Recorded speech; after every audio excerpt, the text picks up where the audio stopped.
A vicious eagle, with all its might, attacks a venomous snake while the eye of the god Horus, the guardian of protection, overlooks the scene.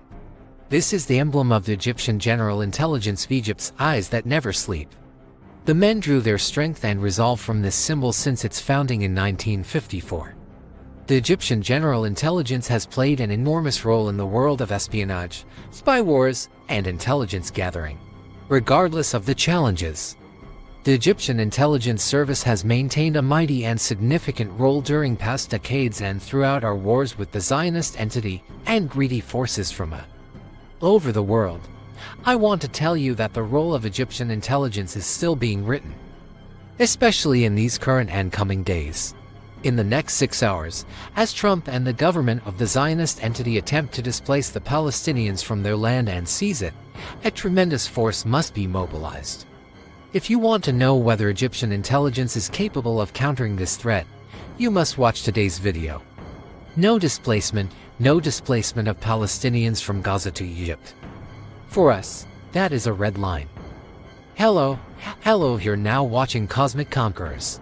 All I ask is that you pay close attention to this video and don't forget to like it. What I want to tell you is that even though Egyptian intelligence operates among the world's strongest intelligence agencies, it is an extremely powerful organization that has on numerous occasions outperformed the world's top spy agencies. Even the Israeli Mossad, considered the strongest intelligence agency in the Middle East, has been repeatedly outdone by Egyptian intelligence, whose reputation echoes worldwide. Egyptian intelligence was one of the most decisive factors in the October War of 1973, despite the presence of the Israeli Mossad and American reconnaissance satellites. Egyptian intelligence succeeded in concealing the war plans. After the 1967 setback, the Egyptian army reassembled west of the Suez Canal to prevent the Israeli army from continuing its advance, crossing the canal, and occupying the cities of Port Said, Suez, and Ismailia. This reassembly was also necessary to prepare for the attrition warfare that would lead to the recovery of Sinai. Of course, gathering more than 500,000 soldiers with the heavy weapons of the Egyptian army along the entire canal in one push would have been impossible without being detected by the Israeli army or even by satellites. At that point, Egyptian intelligence had to intervene. Their task was to determine the paths of the satellites so they could identify the general areas and then begin moving the army without any surveillance. Egyptian intelligence had more than one solution.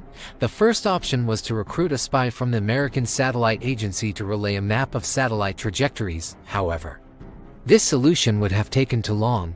The second, and ultimately the one that was used, was to employ one of their spies already inside Israel, specifically Al-Alan at the Israeli Meteorological Center, because he received all satellite images from the American Space Agency at that time.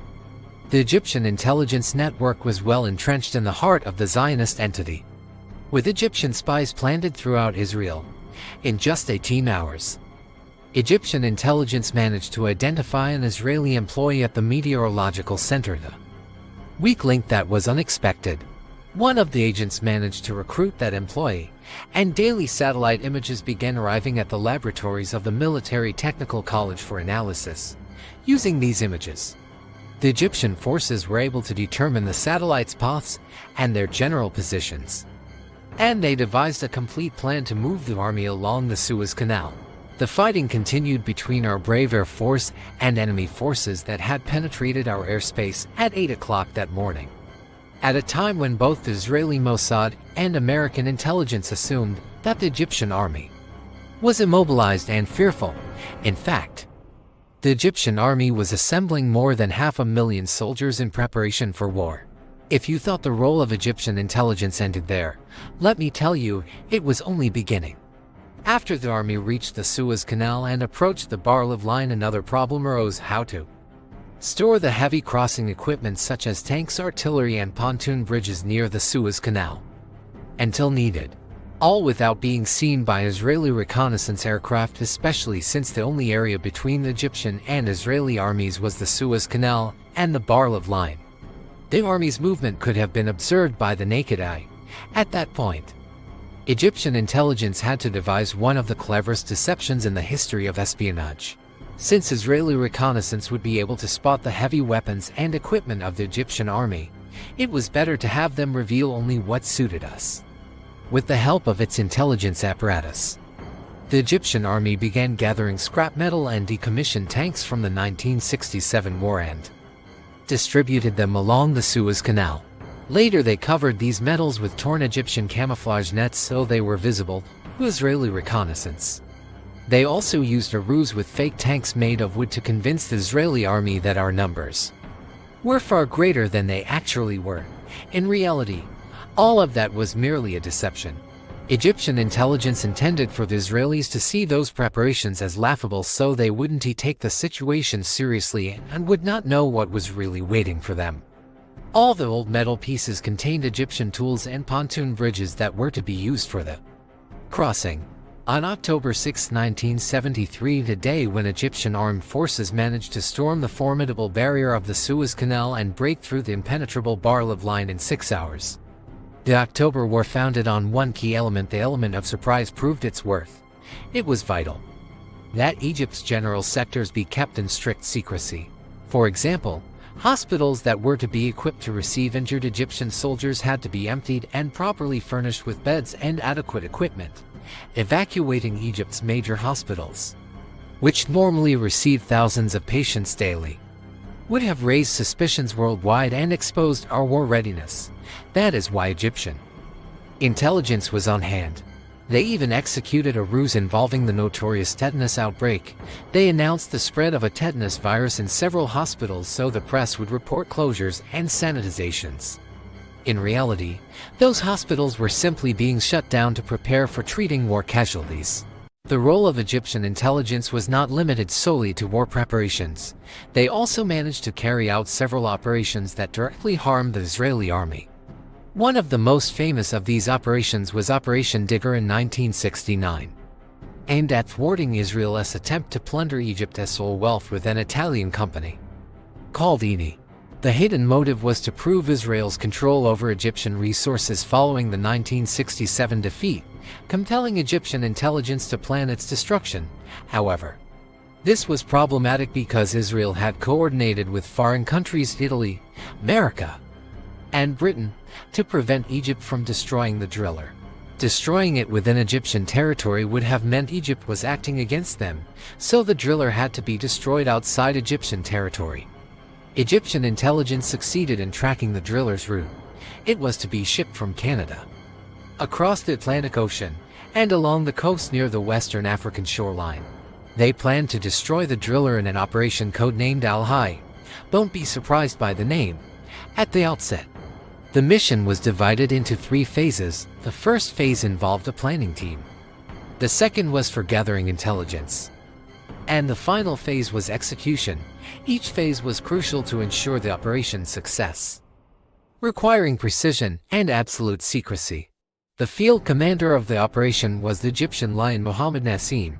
It was supposed that a number of human frog teams, special agents responsible for planting explosives on the driller along its route, would join him. The driller was scheduled to stop at an African port. Despite Israel's attempts to conceal details of the driller's itinerary, Egyptian intelligence learned from secret sources that the driller would stop in Conakry, Senegal. Initially, Mohammed Nassim traveled alone to Senegal with clothes and weapons for the human frog team. His journey to Senegal alone could have been a video in itself.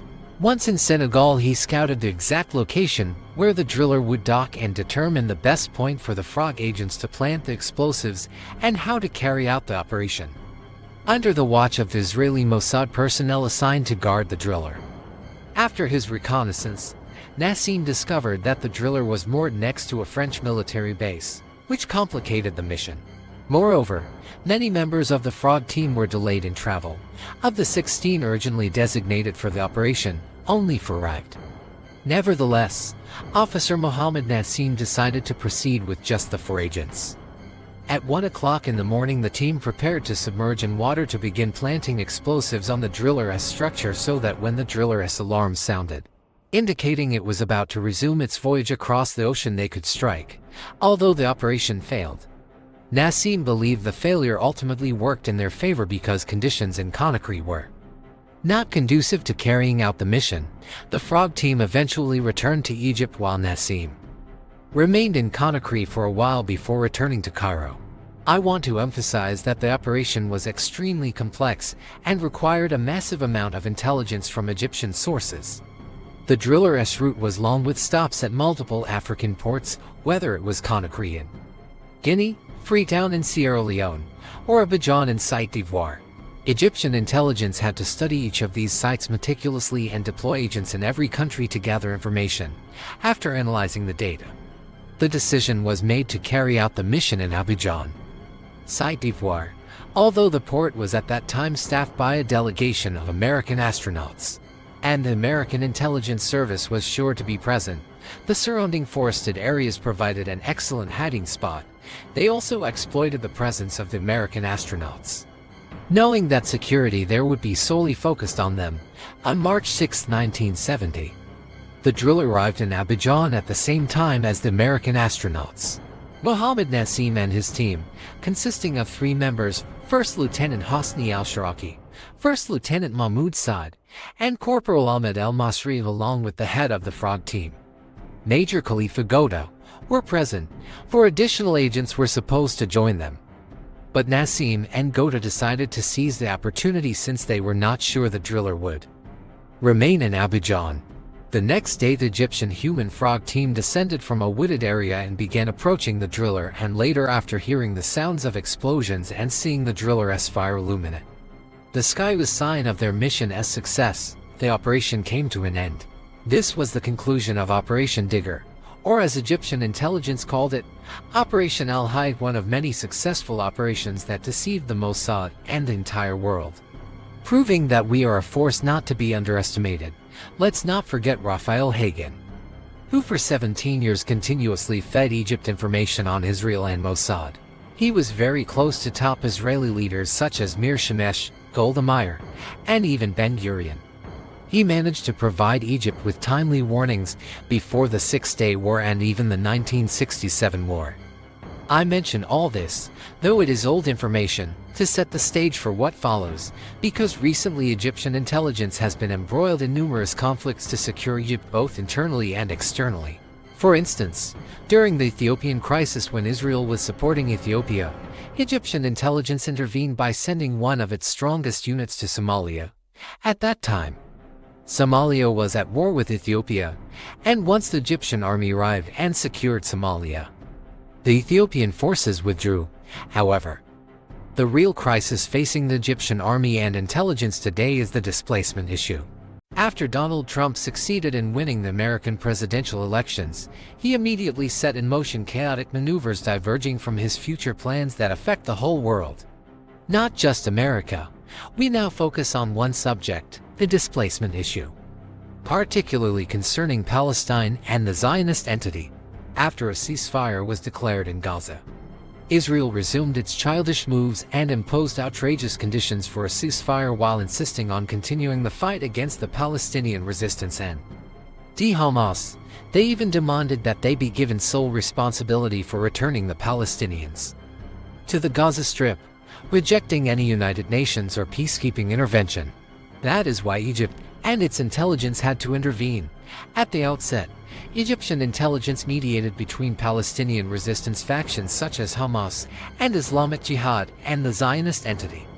They operated along the Rafah border crossing, successfully orchestrating the safe return of the Palestinian people to Gaza.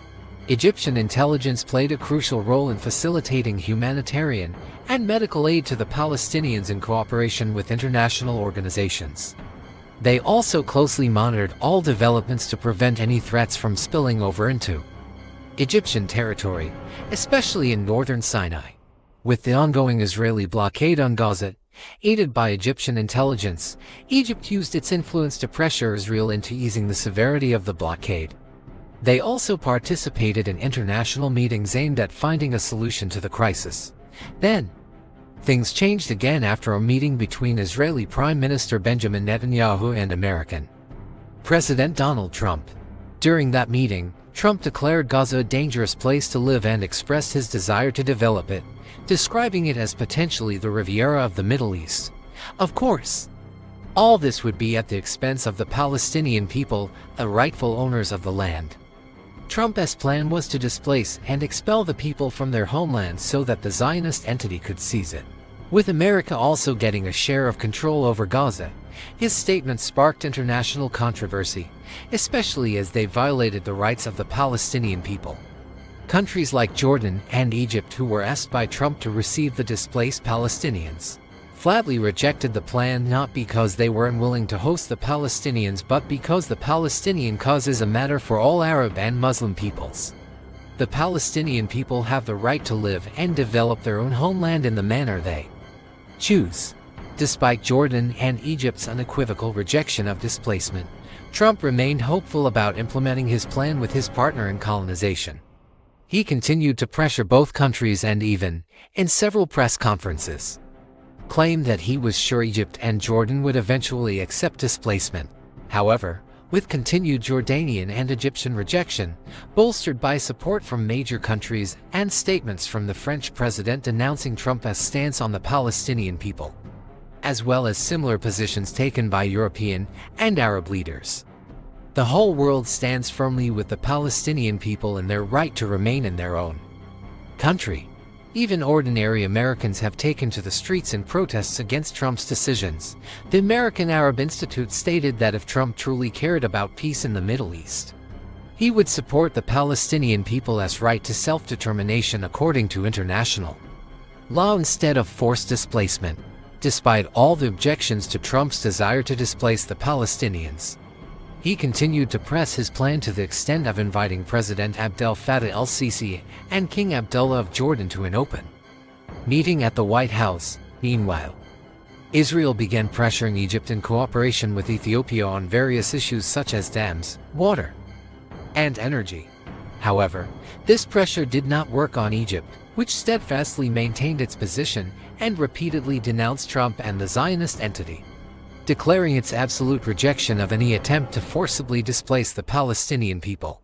The Egyptian army mobilized massive forces to northern Sinai along the Egyptian border, a move that Israel interpreted either directly or indirectly as a threat that the Egyptian army was ready to wage a psychological warfare deep into the heart of the Zionist regime, so much so that the Israeli ambassador to the United Nations, Danny Danon, recently questioned Egypt's powerful armament over the past years and wondered why the Egyptian army was involved in such armaments despite there being no active war with any other country. These concerns were not solely due to the Egyptian army, they were also because Jordan began deploying its forces along the border with Palestine. The Jordanian army was ready to launch a war against Israel if forced crossings were attempted to displace the people. In order for Trump to mitigate the situation and absorb the anger of both Arab leaders and the international community, the White House spokeswoman later stated that by displacement, Trump meant only temporary displacement and that the Palestinian people would have the right to return to Gaza once reconstruction was complete. But my friend, that was nothing more than an illusion because Israel would never allow the Palestinians to return again. Recently, the Israeli Minister of Defense ordered the occupation forces to prepare a withdrawal plan for Gaza's residents. This was in response to a statement by the Egyptian Ministry of Foreign Affairs condemning these outrageous developments as irresponsible behavior that could undermine the ceasefire agreement and possibly reignite the fighting, and this time the fighting would engulf the entire region.